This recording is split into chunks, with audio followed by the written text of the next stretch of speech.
the rise and development of the modern industries.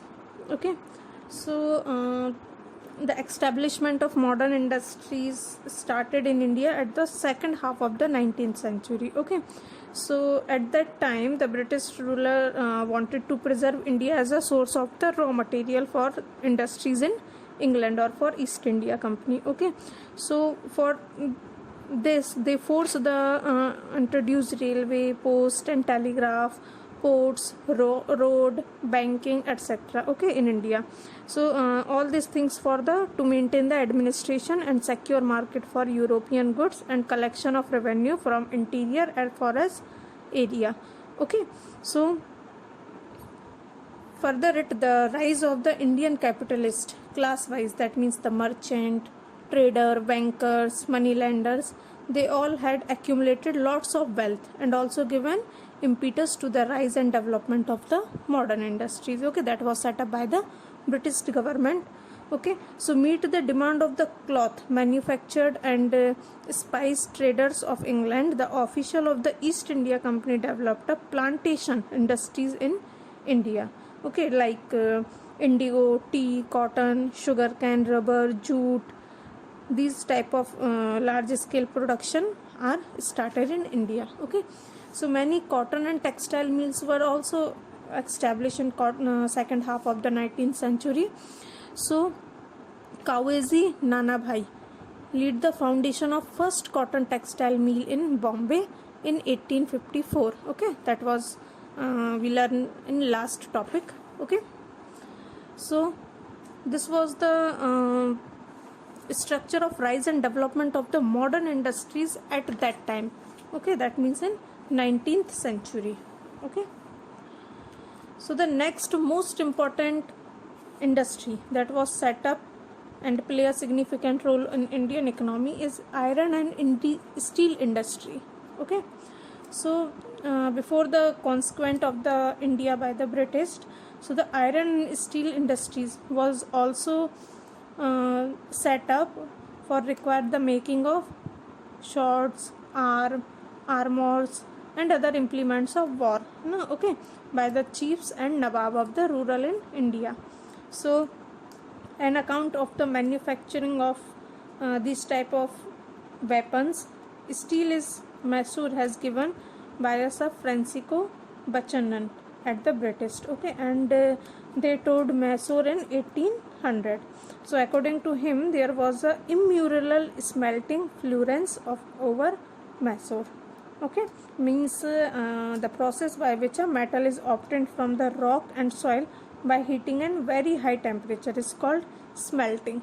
Okay, so iron was according to this process, by following it, iron was mixed with a charcoal in these furnace and then put inside the small clay pot. Okay, so due to this by following this process, they can make different type of weapons. Okay, and watts. So the means watts means steel, that was an English word, and in different language many of the words can be derived for this, like ukku in Kannada. Okay, and hukku in Telugu and urukku in Tamil and Malayalam. So this was the name of the was steel scott.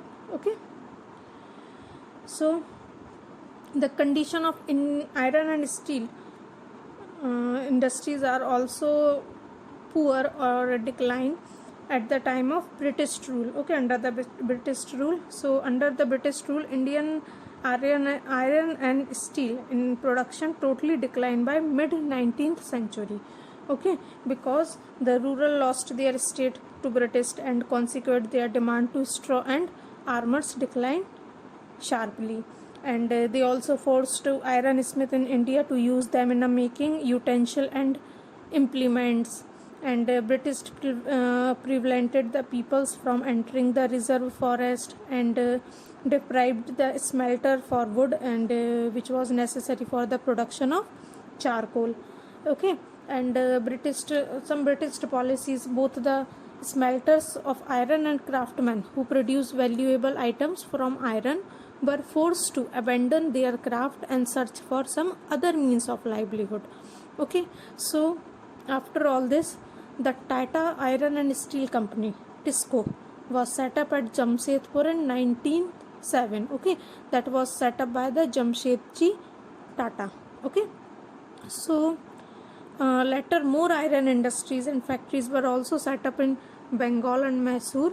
Okay, so thus coal mining was also set up as an industry, because for heating iron or for modifying iron, coal is necessary. Okay, it's by steaming.